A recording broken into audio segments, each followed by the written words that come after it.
Toi, tu voudrais, c'est quoi? Mettre les choses au point, mettre les choses au clair? Ben, deux choses. On veut, il y a un problème là, au niveau des médias. C'est que les médias, là, ils font juste la sensation. Ils ne couvrent pas en tout. Nous autres, on a des manifestations ici, on a des grèves, on a des actions là, syndicales, j'en ai à 2 jours. Les médias ne couvrent pas ça pendant tout. Il y a un petit cuit, là, comprends-tu, qui va investir dans une paire de jeans, là, quelque part, là, c'est cool partout, tu sais. Dans la grosse couverture. Fait que, tu sais, dans le niveau des événements, tu as un événement avec qui rejoint des centaines de personnes qui sont impliquées dans un conflit avec l'employeur ou encore qui font des réclamations parce qu'il y a des revendications, puis on a des fronts communs, des fronts de lutte. La CSN, c'est quand même un organisme qui est très impliqué socialement. Puis il n'y a pas de journalistes qui viennent. Puis quand il en envoie un, là, s'il vient parce que tu sais, c'est pas son directeur, son rédacteur en chef ou son directeur de pépite qui l'a envoyé, mais c'est lui qui est venu son propre chef pendant son heure de dîner, n'importe quoi. Puis là, c'est pas sûr que ça passe. T'sais. Puis quand ça passe, bien, son nom n'est pas là parce qu'il coupe des paragraphes. Ça, quand ça passe. Donc, le milieu journalistique est complètement orienté ses affaires. 3 chroniqueurs syndicalistes Ouais. dans les journaux, puis tu as à peu près 50 chroniqueurs économiques puis financiers. Syndicalistes, ça se couvre plus, ça. Il n'y a plus personne qui veut couvrir ça parce qu'ils leur donnent plus d'espace dans les médias, pantoute. Sur octobre, la façon de traverser ça, ce champ-là, c'est d'y aller en parallèle, sortir de la pensée unique, t'sais, qui est orientée, qui est affairiste, point. C'est les seules affaires qui devraient, selon les médias, intéresser le monde, c'est ce qui se passe dans le milieu des affaires. T'sais. Alors ça, il y a cette dimension-là. Il y a la dimension sur octobre elle-même qui en est une sur le fond même d'octobre. Bon.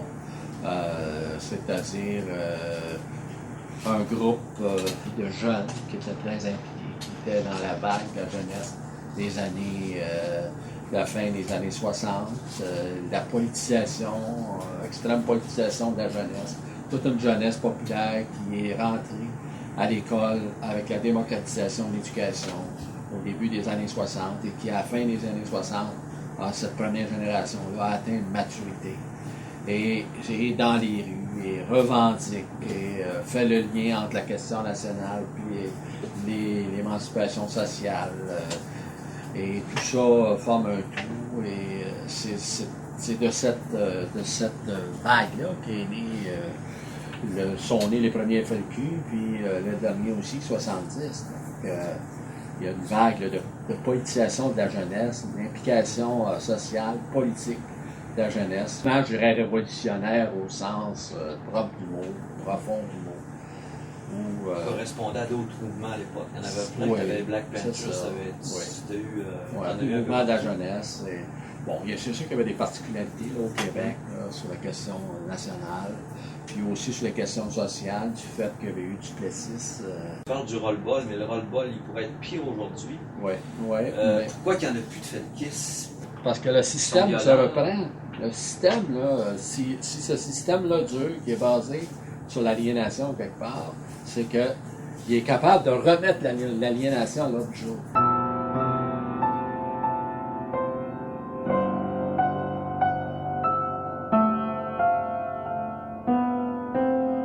Moi, je fais des papiers pour le journal itinéraire, c'est qu'on couvre pas mal les mouvements de rue, là, tu sais, les jeunes le mouvement contre la brutalité policière, tout ça. Ils sont politisés en sacrement. Ils ont une bonne conscience. Pourquoi qu'elle se traduit pas?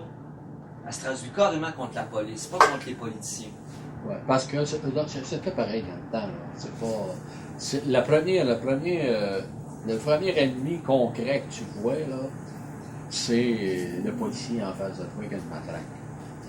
Et ça représente, c'est sûr. La première ligne de position, c'est ça. C'est ça. Donc, c'est celui qui va t'embarquer. C'est le chant des sirènes, ça. Faut faire attention à ça. C'est le premier niveau, mais c'est le niveau élémentaire. C'est ça, c'est le niveau élémentaire. C'est lui qui t'empêche d'avancer. Hein. Oui. Mais c'est juste que le système se reprend. Parce que toute cette masse de jeunes-là qui venaient des groupes communautaires, qui venaient des classes populaires, tous ces qui ont été impliqués dans les groupes communautaires, les groupes culturels, dans les années 60, dans tout ce bouillonnement-là, il y a eu comme un éclatement, une libéralisation sociale, sociologique profonde de toute une génération, comparée aux générations d'avant. Bon, et ça a été récupéré. On veut les cliniques communautaires, populaires, c'est devenu les CLSC. Et les CLSC avaient au départ des assemblées générales, et ça a été éliminé. C'est devenu des conseils d'administration, dans lesquels des administrateurs ont pris contrôle, où les gens du quartier n'ont plus aucun mot à dire, ils ne sont que des bénéficiaires de services, et ils ne déterminent plus les gens de service auxquels ils auraient droit, puis ils n'ont plus de position critique face à ça, ils ne sont que des consommateurs. Donc, tout ça, le système lui-même s'est repris, toutes ces émancipations révolutionnaires, populaires, communautaires, ont été récupérées. On a gardé les mots, souvent on a gardé les noms, on a gardé même des fois la forme, mais tout le contenu a été complètement trahi. Alors, c'est ça, là. Les jeunes d'aujourd'hui, ils sont face à cette réalité-là, ils voient toutes les choses pour lesquelles notre génération s'est battue, mais ils n'en voient que le reflet trompeur. Bon, qu'est-ce que c'est? C'est de la merde, les CLSC. Vous êtes battus pour ça, vous autres? Alors, c'est tout ça, c'est tous ces aspects. On n'analyse pas la portée de ces... la portée de ces... Oui. Il y a une méconnaissance historique. Il y a une méconnaissance historique parce que c'est Qu'est-ce que tu penses que les jeunes aujourd'hui ont retenu d'octobre 70? Pas grand-chose parce que finalement, ils n'en ont eu que ce que les journalistes ont bien voulu en dire, ce que les directions ils ont tout le côté sensationnel probablement. Puis bon, malheureusement, le film de Falardeau, je trouve que là-dessus, il n'aide pas aussi parce que ça tombe dans le trip de la violence, parce que tu sais, la motivation n'est pas apparente. Le cheminement là-dedans n'est pas apparent. Il n'y a pas de dimension politique d'expliquer ou de sous-entendre. C'est comme quatre petits culs à un moment donné, qui se réveillent un bon matin, puis ils se réveillent, là, on est encore à qu'est-ce qu'on ferait bien aujourd'hui? Quand on va faire un kidnapping. Tu sais, ça donne cette pression-là, parce que le film, ça commence comme ça, tu sais. Il n'y a aucun... c'est quatre gars d'un char qui ont là à l'air à pouvoir le chercher, qui kidnapperaient bien, là. J'ai parlé j'en ai parlé avec lui de ces aspects-là, mais lui, il me dit, écoute, c'est les besoins du film, j'étais coincé, il fallait que je fasse vite, bon, puis l'aspect dramatique. Puis là, il voulait faire. C'est ça. Fait que, tu sais, c'est sûr que par rapport à la réalité, tu sais, bon, tu sais, on peut repasser, là, parce que finalement, le ton du film est complètement à côté. Lui, pour donner une intensité au film, il nous fait crier partout là-dedans, il crée des fausses chicanes.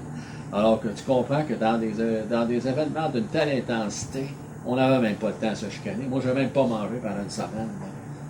On avait tout le temps de se chicaner. On n'avait même pas le temps. On avait tellement de choses à faire. Fait que, tu sais. J'étais bouqué, on avait des agendas les agendas de Jacques Monti. Pire que ça. Mais il y a toute cette dimension-là qui. Ouais. Qu'est-ce que tu reproches à ce film-là? À part ça. Ben, c'est ça, j'approche, là, c'est raccourci, c'est limite.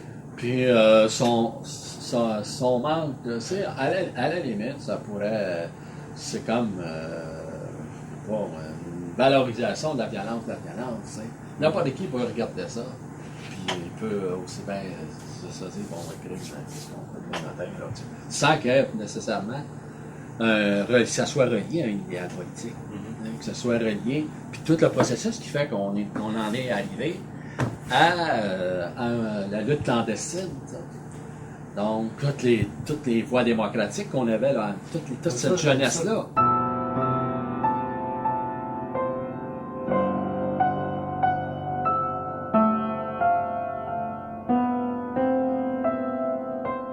Des grèves de 22 jours en prison, là, des grèves de la faim, là, pour appuyer les gens du Sunfire, puis dénoncer conditions de détention, tout ça.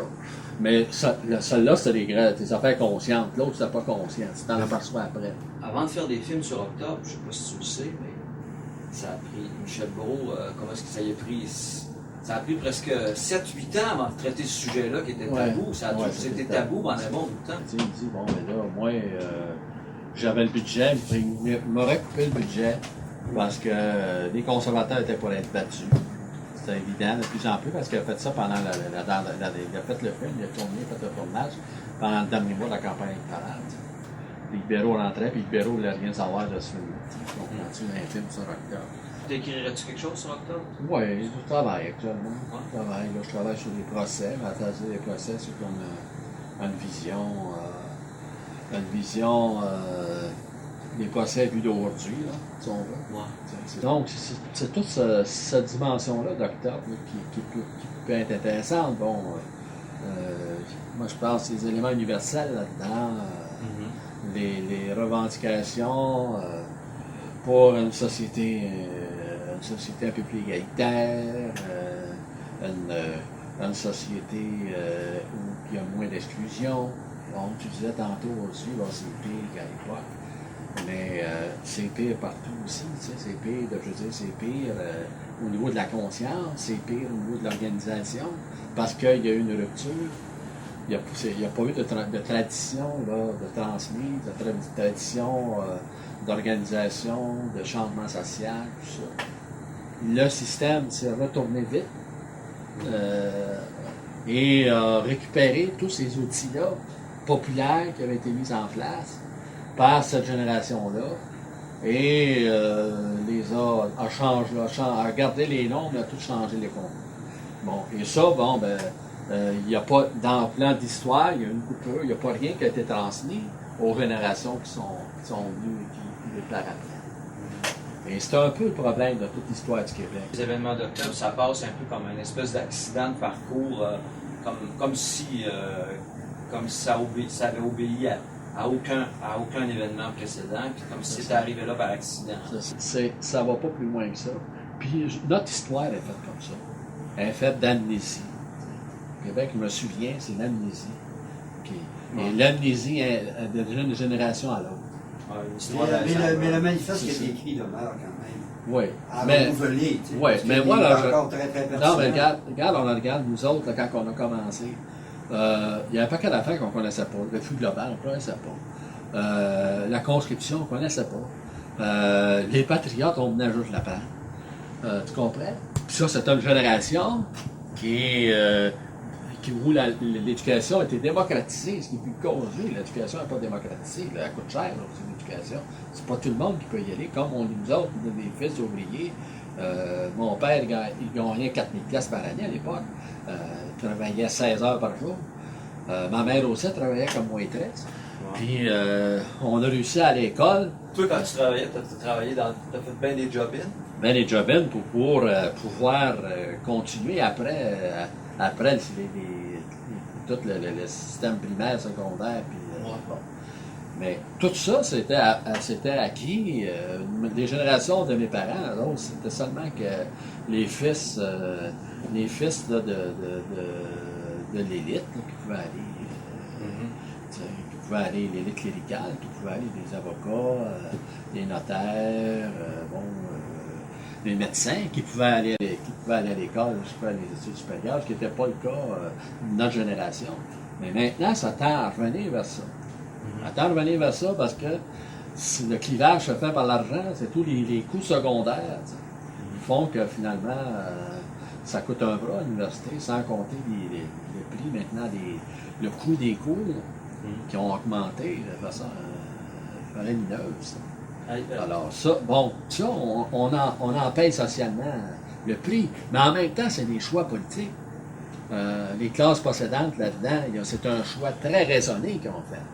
Il faut faire attention, il ne faut pas trop éduquer la population, parce que ça risque que... C'est mieux d'avoir un chômeur qui n'est pas instruit qu'un chômeur instruit. Parce qu'un chômeur instruit, ça peut venir au changement social.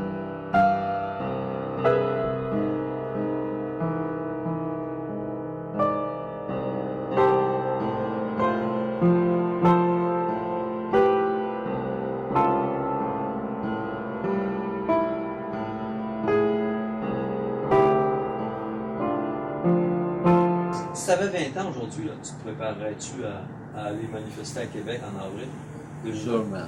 Tu avais quel âge en octobre 70? J'avais 26 ans. 26? Ouais. Ben, tu sais, les jeunes aujourd'hui qui ont 20 ans, il y en a beaucoup qui militent contre la mondialisation, puis qui sont impliqués sur ce terrain-là. Comme nous autres, on luttait contre l'américanisation. La Maison du pêcheur, c'était contre l'américanisation. Une ville qui est percée, touristique, où seulement les touristes américains qui rentraient là. Il y a les jeunes qui étaient là, qui se remontaient seulement, ils commençaient à la Maison du pêcheur. Les jeunes, éduqués, ben, c'est ça. Les jeunes, ils les mettaient dehors s'il n'y avait pas 20 pièces dans le poche. Comprends-tu? Alors, donc, ça éliminait toute une partie de la jeunesse québécoise, pas surtout la jeunesse québécoise qui était là. Puis là, c'est juste les gros touristes américains qui rentraient là. Donc, il y avait une lutte contre l'américanisation à l'époque, ce qu'on pourrait aujourd'hui appeler la mondialisation. C'est la même affaire, oui. C'est la même chose. Pour nous autres, le Québec, il n'y a pas de gros changement de ce côté-là. Bon, c'est l'américanisation, la emprise américaine, de toutes les valeurs Coca-Cola sur l'ensemble, la Coca-culture, sur l'ensemble du monde. Là, ils font plus, on dirait, que la mondialisation avec les moyens d'information. Puis les satellites, toutes les bourses, les bourses virtuelles, puis c'est l'argent, l'argent qui circule 10 fois plus vite. Parce que quand on parle de mondialisation, c'est la mondialisation de l'argent, du capital. C'est ça qui circule 10 fois plus vite, c'est pas le monde. Puis ceux qui sont en arrière du capital, les capitalistes, tous les organisateurs, tout ça, c'est eux autres qui sont dans le jet set. Pas le monde. Quand ils parlent tout le temps, qu'ils ont diminué l'augmentation des profits. Ils ne parlent pas qu'ils ont diminué les profits, mais c'est l'augmentation.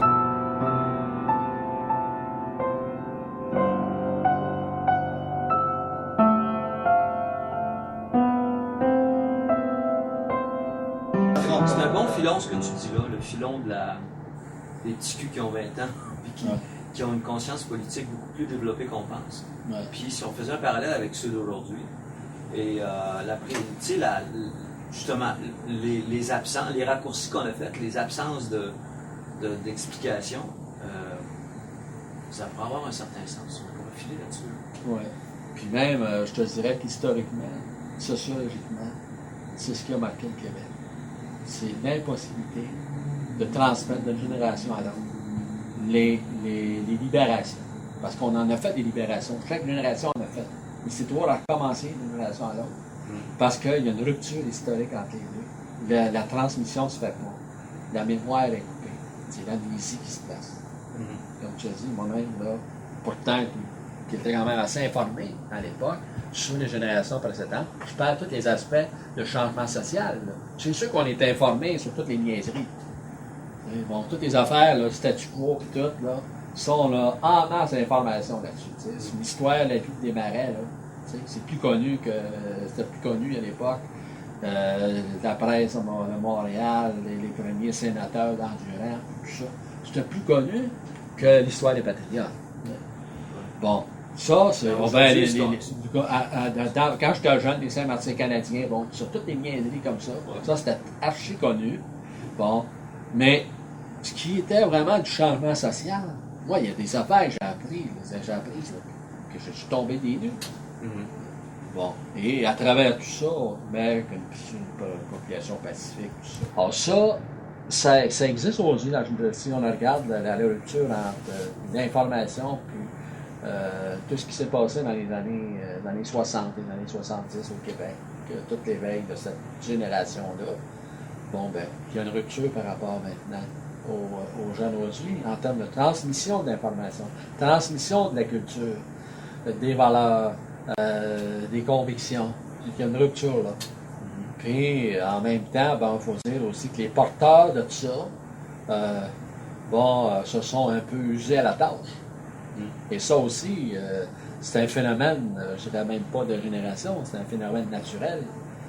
Tu ne peux pas te battre jusqu'à 125 ans avec toujours la même ardeur. À un moment donné, à part Chartrand, il n'y a pas beaucoup qui peuvent toffer jusqu'à ça. C'est ça. Et puis même là, c'est des individus, tu peux le avoir, mais sur l'ensemble d'une génération, bon, les contraintes dans une société qui n'est pas facile sont énormes. Donc, le quotidien prend le dessus. forcément.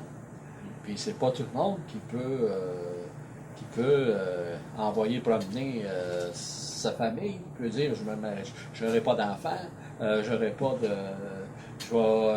de lien affectif avec personne, moi, juste avoir une... Puis même là, quand tu fais ça, tu te débranches du monde aussi. Parce que là, tu deviens une espèce de cadre révolutionnaire ou de professionnel révolutionnaire qui ne fait que ça dans sa vie. Et finalement, lui aussi peut être récupéré parce qu'il est devenu une bête tellement étrange, il est tellement loin du monde que finalement, il n'y a plus d'impact. Donc, il est isolé, il est cocooné. Alors, il n'y a plus de danger pour lui, avec lui, pour la population. Pour l'émancipation de ces idées-là ou les convictions politiques. C'est un peu ça qu'on vit d'une génération à l'autre, puis de façon peut-être plus intense avec la génération actuelle par rapport à la génération précédente. Parce qu'ils voient leurs parents qui ont lâché dans leur tête, ils ont lâché, qui sont pris dans le quotidien, ils voient toutes les institutions ou les groupes, les formations qu'ils ont mises en place, qui sont dénaturées. C'est ça. Ça n'a pas de sens. C'est pour ça que vous êtes battus. Le PQ. C'est pas vrai. C'est pour ça que vous êtes battus. Vous ne voyez pas toute la création qu'il y avait à l'époque avant que ce système-là se reprenne en main puis ressaisisse tout ça, puis qu'on mette des polices puis des sens uniques dans les corridors des polyvalentes. De toute façon, là, tu nous décris un système qui est infaillible. Ouais. Oui, bien, il n'est pas infaillible. Lui, il est infaillible il est fort. parce que tu pioches là-dessus. Il est fort. 30 ans après, c'est comme si tu n'avais même pas... oui, mais en même rien, temps, un film comme ça, c'est pour transmettre. Il faut transmettre ça. Le passage d'une génération à l'autre, mais aussi le mécanisme d'amnésie d'un système. La mémoire. C'est ça. Comment il peut rompre la mémoire, puis après ça, recréer de but en but. Reprogrammer avec des contenus différents ce qui s'est passé dans le passé. Bon. Et c'est ça que les générations qui... On a Radio-Canada qui est là, puis lui, c'est juste un parleur. Ouais. Mais... On va raser un quartier pour faire une affaire de... Mais on a aussi Télé-Québec, là, tu sais. Quand on parle comme ça, on a l'air des fois d'un peu vivante, là. Mais il faut brancher ça sur une réalité bien quotidienne, tu sais. C'est des détails, mais la curiosité, développer cette curiosité-là, d'aller plus loin, puis d'aller dans les informations parallèles. Si on peut développer cette espèce de réflexe-là, de sortir des grands médias, probablement que l'Internet peut avoir cet effet-là. Je dis bien peut avoir, parce qu'il va y avoir sûrement là aussi une tentative de récupération. En 70, on était servi d'un poste contre l'autre. Il y a une cellule qui avait un poste. C'est cassé, vous autres? Nous autres, ça s'est cassé, puis l'autre cellule, c'est KLM. Donc, là, les deux postes en concurrence. Exactement. Alors, finalement, l'information sortait toute. Il n'y avait plus de blackout, jusqu'à temps que la police mette la... C'est communiqué pour les mettre dans les poubelles, c'était? Ouais, dans les poubelles. Il y avait une symbolique, là. Vous étiez avant-gardiste, dans le fond, vous serviez l'Internet sans le savoir. Ouais. C'est la mémoire qui est intéressante. Miron parlait toujours de la nomination. Il a expliqué pourquoi ces choses-là ont été nommées comme ça, puis comment aujourd'hui on a dénaturé ça. Le mot qu'il cherchait le plus, c'était le mot natal. Il dit, j'ai couru à peu près 12 points, mais j'ai trouvé le mot natal. La charge de ce qu'il voulait. C'est ça, ne jamais avoir été. Toi, t'es Paul Rose, mais en fin de compte, tu vas tellement aseptisé que Paul Rose, pour eux autres, c'est un poster de toute personne là. Ouais. Dit que pour le 30e anniversaire d'octobre, Paul Rose relance son poster. C'est juste, c'est pas d'autre chose que ça. C'est là qu'on voit que la mémoire et la connaissance, c'est aussi la liberté. Hein? Ils vont retransmettre non pas la mémoire de la liberté, mais la mémoire du statu quo.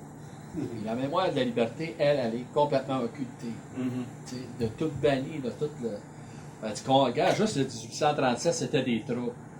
Or, ça devient tous des accidents. La nature, là, ce qui est naturel, c'est le système capitaliste qu'on a là. Les Québécois, c'était quoi? C'est du monde, c'est des gros capitalistes, moyens capitalistes qui veulent devenir gros, mais avec l'argent public. Donc, ils prennent l'argent public, les fonds publics, puis ils font des profits privés avec. C'est exactement. Ils gardent le cash, puis après ça, ils viennent nous faire chier 10 ans plus tard, 15 ans plus tard, pour vendre ça à n'importe qui. Puis là, ils sortent la fibre nationaliste pour faire monter les enchères. Puis eux autres pognent tout ce cash-là, puis s'en vont en Suisse. Ils vont se promener à travers le monde. Oui, puis C'est ça la réalité du Québec. Ils sont tous en train de se défaire. Des fois, c'est tout bien enrubanné pour le public. Mais ça devient douteux, c'est tout des pièges. La famille Charon et la famille Pelado, peuvent-tu nous crisser la paix avec ces deux familles-là? Ils sont tellement riches, tabarnak, qu'ils vont mourir étouffés dans leur argent. Il y a des limites. Ça n'a plus d'allure. La famille Charon sont rendus quoi? 3-4 milliards? Toute notre époque, à nous autres, on était toute une masse de chômeurs instruits. T'sais. Parce que le système n'était pas changé, parce que tout le monde était à l'école. D'ailleurs, la majorité des jeunes qui sont sortis des classes. Mais il y a encore du chômeur instruit. Il y a du chômeur il y en a. il y a du Il y en chômeur, a, mais il y en a doctorats. moins là, en termes quantitatifs. T'sais, nous autres, là, imagine-toi là, qu'on sort toutes des écoles avec des bacs en sociologie et en sciences sociales. T'sais, à 80%. Parce que les jeunes étaient tout embarqués là. Quand tu sors de moi, je vois bien que quand tu es dans une classe populaire, on arrache, tout, la première chose que tu veux savoir, c'est comprendre. Tu veux comprendre qu'est-ce qui se passe. Pourquoi? Moi, je voulais comprendre pourquoi, à 500 pieds ce bord-là, où entier vivait dans le luxe, t'avais 1000 pieds l'autre bord, un parlait français, l'autre parlait anglais. Je voulais comprendre. Puis non, moi, là, je me disais, pourquoi? Nous autres, on vivait dans des égouts à ciel ouvert, pas d'asphalte, des maisons en boîte à beurre, puis quand le feu poignait là-dedans, tu ramassais le matin toutes tes petites chambres de brûler à 3-4 maisons dans une ville de dortoir comme ça. Donc, tu te poses des questions, pas là, tu sais, t'as des images trop fortes tu sais, quand tu vis dans la pauvreté, tu n'as jamais vu ce qui se passe ailleurs, tu peux toujours l'accepter, mais quand tu es toujours dans la vitrine, tu vis la pauvreté, mais dans la vitrine. Là, tu vois qu'est-ce que l'opulence, là, tu essaies de comprendre. Donc, beaucoup de jeunes des classes populaires, des classes ouvrières, se sont enrôlés dans les sciences sociales. Ils se sont mis à réfléchir. Ça, c'était bien dangereux. Dangereux, la réflexion. C'est ça. Et là, maintenant, ils ont contingenté toutes les sciences sociales. Ça, c'est un autre retour du système. oui. Comment que le système se protège? Ils les envoient tout en informatique. L'État n'investit plus ou investit de façon avec des enveloppes bien serrées dans tout ce qui s'appelle les sciences sociales. réflexion. C'est ça. Parce que ça, c'est inutile. Tout ce que ça peut faire, c'est me donner une conscience trop large à bien du monde. Puis ça peut avoir un effet d'entraînement. Ça, c'est mieux de s'en aller dans la gestion. On gère les affaires sans se poser le pourquoi. T'sais. On se pose pas qu'est-ce qu'on fait. Pourquoi qu'on fait ça là? On dit qu'on le fait le comment. Comment? Mais savoir le pourquoi qu'on le fait, ça là, faut pas se poser de questions. Comme les soldats dans l'armée, tu te poses jamais la question. On t'ordonne de tirer, tu tires. C'est ça, c'est comme ça qu'a structuré la société. Alors, les mécanismes, là, ils sont pas sorciers, mais que c'est quand même, ils sont efficaces. C'est efficace. Alors, dans ce sens-là, il y a une rupture, mais moi, je constate, parce qu'aujourd'hui, l'histoire, j'en mange, parce qu'aujourd'hui, je vois bien des sources, pas seulement qu'au frais de l'institution chrétienne. Puis au refus Laval. C'est ça. Donc, toutes les informations qui ne nous étaient pas connues, j'y vois, j'y puise. Puis toutes les histoires des uns et des autres, j'y puise. Je vais chercher de l'information-là pour voir comment, finalement, tout ça est bloqué, est occulté d'une génération à l'autre. À là, 30 ans, c'est qu'il n'y avait pas un réel discours, c'était juste un endormitoire. Puis nous autres, on recevait les nouvelles du FLQ au Saguenay, puis on savait juste que ça faisait du bruit. Mais l'endormitoire, il y avait un endormitoire aussi avant. Mais l'endormitoire, vois-tu, il passait par le canal de la religion. Après 1837, là, tu as Monseigneur Bourgette, puis on pognait le contrôle avec la religion, le contrôle idéologique, les valeurs, pendant 100 ans, jusqu'en 1960, à peu près, 100 quelques années, où jusque-là, tu avais un contrôle total de la religion. Alors là, tu pouvais tout contrôler, l'information utile, les informations moins utiles. Parce que l'information, tu en as. Comme là aussi, tu as bien les multimédias, tu as des masses médias qui sont là, mais où se caler l'information, eux autres, ils te noient dans la désinformation par une masse d'informations qui finalement, tu ne retrouves pas le sens. Puis il ne faut pas que tu retrouves un sens. C'est toujours David et Goliath. Ça devient de l'anecdotique. tout est anecdotique. Non, il ne faut pas que tu trouves un centre. Et ça favorise juste le statu quo. Du moment que tu ne peux pas faire de lien entre les différentes formations. Ça, c'est des mécanismes d'un système qui a bien de l'argent. Si on est capable de développer le réflexe critique face à ça, le réflexe créateur, parce que là aussi, c'est tout finalement le résultat de ça aussi, c'est de recréer tous des robots. Tu sais, des robots qui ne pensent plus, qui ne pensent pas. Donc, en fin de compte, il faudrait que ça ressemble à un cri, cette reprise de la parole-là. Non, le danger dans tout ça, c'est d'être déconnecté. Parce que si tu prends le cri, tu le transposes, tu n'arrêtes pas de crier, à un moment donné, ton cri perd de son sens. Tu es déconnecté. C'est la même chose dans tout. C'est ça. C'est ça le danger. Puis le système fonctionne comme ça. Il te particularise, il t'isole sur un cri continu que personne n'entend. Mais ce qui est important, au-delà d'octobre 70, au-delà de tout, c'est le changement social. C'est le réflexe de l'humain qui est emprisonné dans un système sur lequel on lui dit qu'il n'y a aucun recours, que c'est naturel, que c'est né comme ça, qu'on ne peut pas le changer. Et c'est ce réflexe-là de changement social, c'est ça qui est universel. Et ça, c'est partout pareil. Tous les dominants essaient de dire que c'est naturel, qu'il n'y a aucun changement à faire, que ça coule de source. Puis ceux qui le subissent, il y en a un paquet qui vont embarquer dans ce discours-là des dominants, mais d'autres qui vont résister. Puis 70, comme les patriotes, comme paquet à travers le monde, paquet d'autres événements populaires, c'est le centre. C'est le sens profond. Tu penses qu'un jour ils vont aller jusqu'à remettre le prix Paul Rose? Ça voudrait dire qu'on serait récupéré vrai.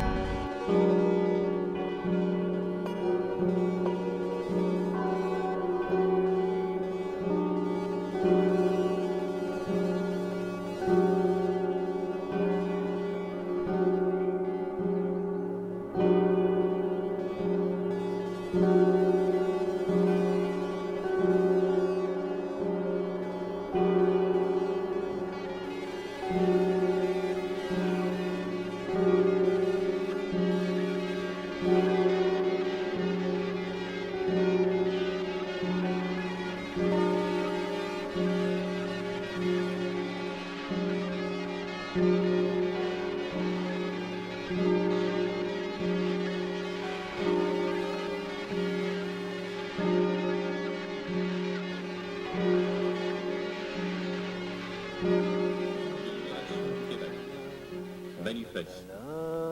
Le Front de libération du Québec n'est pas le Messie, ni un Robin des Bois des temps modernes.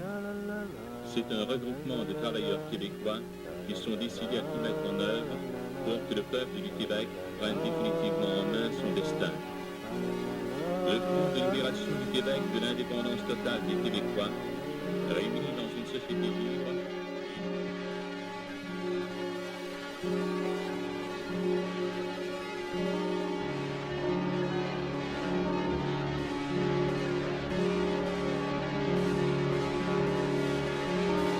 Nous voulons remplacer avec toute la population cette société d'esclaves par une société libre, fonctionnant d'elle-même et pour elle-même, une société ouverte sur le monde.